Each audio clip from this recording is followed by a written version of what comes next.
Shalom saudara, apa kabar saudara hari ini? Selamat datang di channel Teologi Awam, belajar firman Tuhan tanpa sekat denominasi. Hari ini lumayan cerah saudara. Firman Tuhan hari ini pada Obadya 1 ayat 3 dan 4. Obadya pasal 1 ayat 3 dan 4. Mari kita berdoa memohon bimbingan Roh Kudus. Pujian syukur hormat kemuliaan bagimu ya Allah. Ucap syukur kasih setiamu atas kami. Terima kasih Tuhan Yesus, penyertaan-Mu pada kami sampai saat ini. Sekarang kami mau membaca firman-Mu. Tutup bungkus kami semua Engkau saudara Yesus Kristus. Tutup bungkus tubuh jiwa dan roh kami. Tutup bungkus alam bawah saudara kami. Tutup bungkus tempat di mana kami mendengarkan dan merenungkan firman. Terima kasih Tuhan, datanglah Roh Kudus, ajar kami ramai yang benar di dalam hidup kami. Terima kasih Tuhan Yesus, di dalam nama-Mu kudus, haleluya, amin. Obadya pasal 1 ayat 3 dan 4 di bawah judul perikop nubuat tentang Edom. Keangkuhan hatimu telah memperdayakan engkau. Ya, engkau yang tinggal di liang-liang batu, di tempat kediamanmu yang tinggi. Engkau yang berkata dalam hatimu, siapakah yang sanggup menurunkan aku ke bumi? Sekalipun engkau terbang tinggi seperti burung Raja Wali, bahkan sekalipun sarangmu ditempatkan di antara bintang-bintang, dari sana pun aku akan menurunkan engkau. Demikianlah firman Tuhan. Kita baca renungan harian.net Rabu 19 Oktober 2022, menyadari kelemahan diri. Apakah dengan memegahkan diri kita mendapatkan keuntungan? Justru bukanlah keuntungan yang kita dapatkan, melainkan kebuntungan. Karena dengan sikap sombong, maka kita lupa bahwa masih ada yang lebih tinggi dari kita. Bahkan kita menjadi gelap mata dan lupa bahwa kita adalah manusia yang memiliki kelemahan, sehingga kita menjadi lengah dan hidup kita mudah sekali hancur. Dalam bacaan ini, Tuhan menyatakan kuasanya atas manusia. Tuhan menyatakan bahwa Dialah yang memiliki kehidupan ini, dan bahwa Tuhan yang mengangkat hidup manusia. Tuhan pula yang menurunkan. Pernyataannya ini disampaikannya kepada orang Edom melalui Obadya, mengingat bahwa orang-orang Edom menganggap dirinya sebagai bangsa yang tidak mungkin bisa dikalahkan dan dihancurkan. Mereka begitu bangga atas kota-kota benteng mereka yang terletak di atas gunung batu yang tinggi, yang dirasa tidak mungkin bisa digapai musuh mereka. Karena kesombongan mereka itulah, maka Tuhan menyatakan kuasanya atas mereka dan akan menurunkan mereka, supaya mereka tahu bahwa mereka adalah manusia yang penuh dengan keterbatasan. Kesombongan tidak akan memberikan faedah apapun bagi hidup kita. Oleh karenanya kita diajak untuk menyadari diri kita sebagai manusia yang lemah. Karena dengan demikian kita akan menemukan Tuhan yang berkuasa atas hidup kita. Kuasanya akan mengalir dalam hidup kita untuk menguatkan. Amin.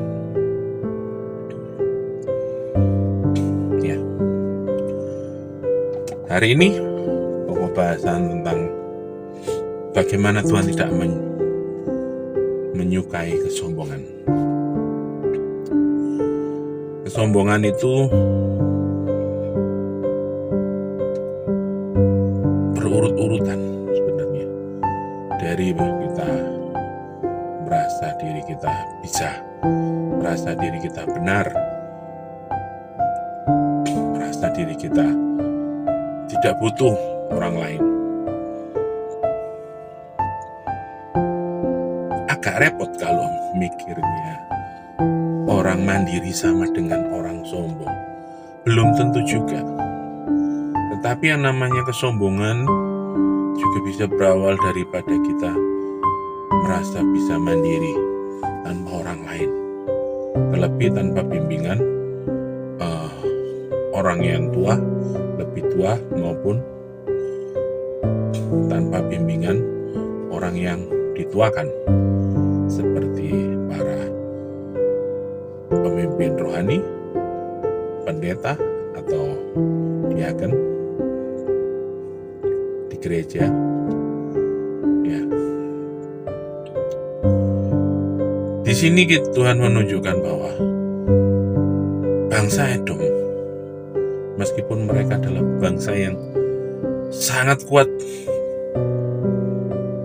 dalam setiap aspek untuk zaman itu ya, yang namanya benteng di atas gunung, mana mau nyerang? Nah, ada yang mungkin bisa nyerang, dan kalaupun ada yang nyerang, nggak ada yang mungkin bisa kalah, kecuali sudah ada teknologi seperti helikopter atau pesawat terbang yang bisa membombardir dari atas, atau teknologi bom.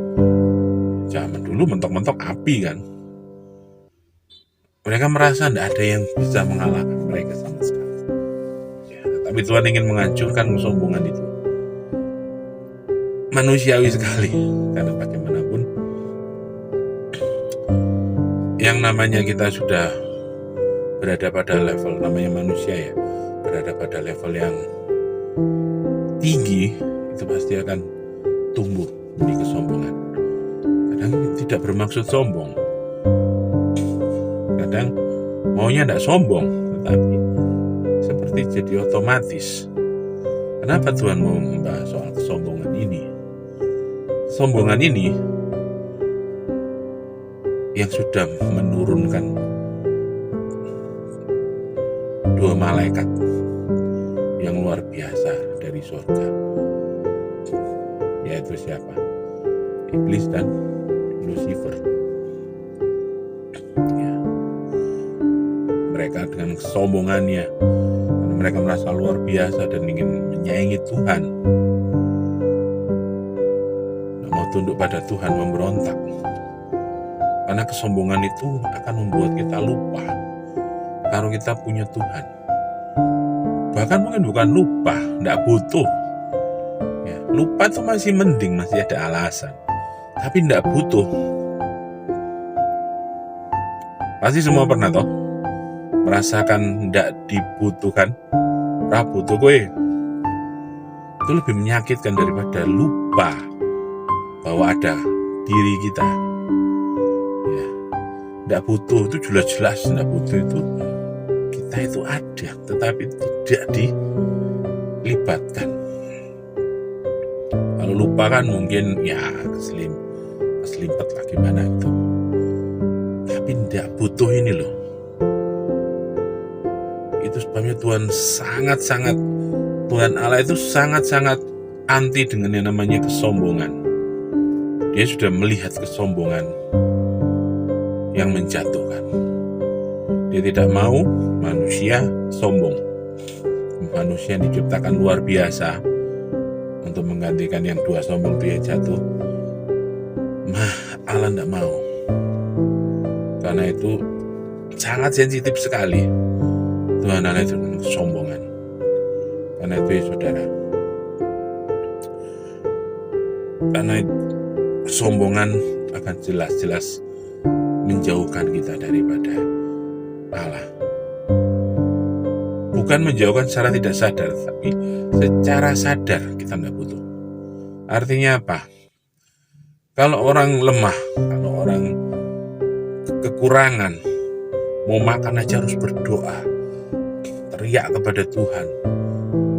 Kalau orang yang mampu, mapan, kayak Raya, Raffi Ahmad, tidak butuh teriak-teriak pada Tuhan.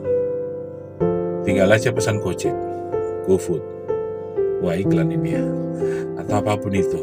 Tinggal ke tempat itu makan, lapar makan, nggak perlu berdoa. Gak apa salahnya gitu, kan tinggal lapar makan, ya tidak masalah. Tapi itu akan jadi merembet ke yang lain, mulai melupakan Tuhan.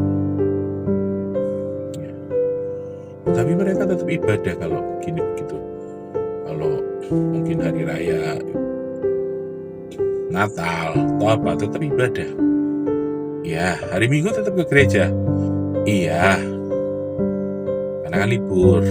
Coba kalau hari Minggu kerja, nggak mungkin ke gereja, ya kan? Atau belum tentu ke gereja. Hari Minggu waktu liburan nggak sempat ke gereja. Ya. Jadi seperti itu.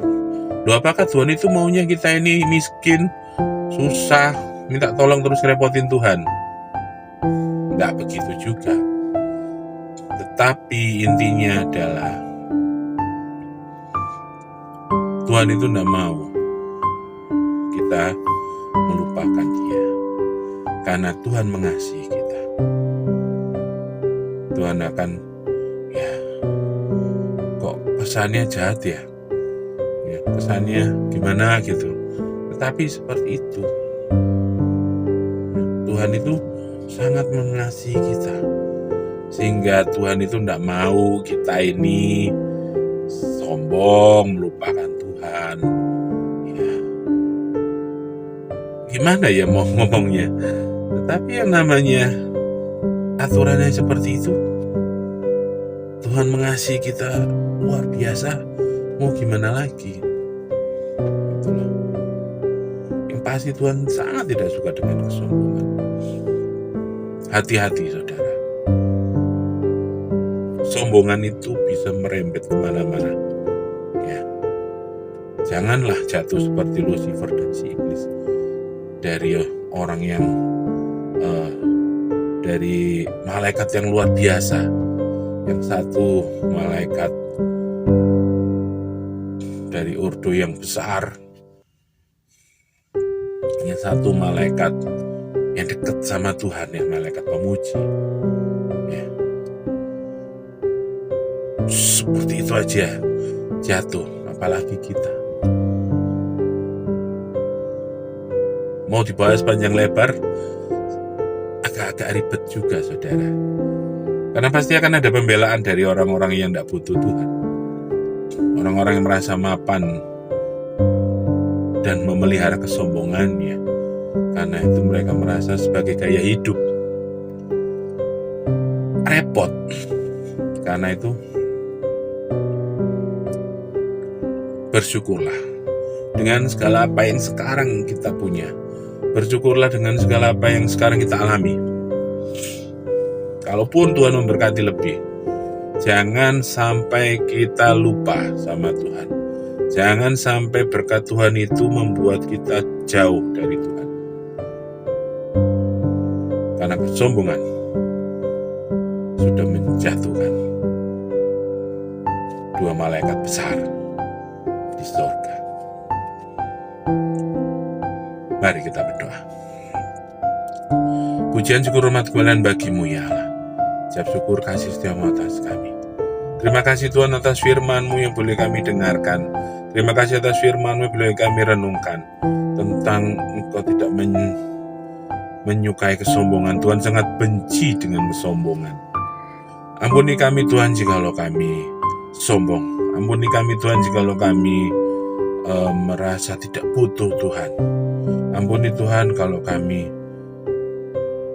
jauh daripada Tuhan karena kesombongan. Ajar kami Tuhan untuk belajar agar tidak sombong, meskipun mungkin suatu saat kami Engkau berkati. Ajar kami Tuhan untuk mengetahui batasan di mana kami boleh dan tidak boleh, agar kami tetap mengandalkan Engkau, agar kami tetap mengasihi Engkau. Terima kasih Tuhan Yesus, kami mengucap syukur sepanjang hari ini kami berserah. Tutup bungkus kami semua saudara Yesus Kristus, tutup bungkus tubuh, jiwa, dan roh kami, tutup bungkus alam bawah sadar kami. Kami mengasihi Engkau ya Tuhan. Ampuni segala dosa kesalahan kami. Dalam nama Tuhan Yesus Kristus, Juru Selamat kami yang hidup. Haleluya. Amin. Terima kasih atas waktu dan kebersamaannya saudara. Biarlah firman Tuhan dimeteraikan di dalam hati dan pikiran kita. Tuhan Yesus memberkati. Haleluya. Sampai jumpa esok hari.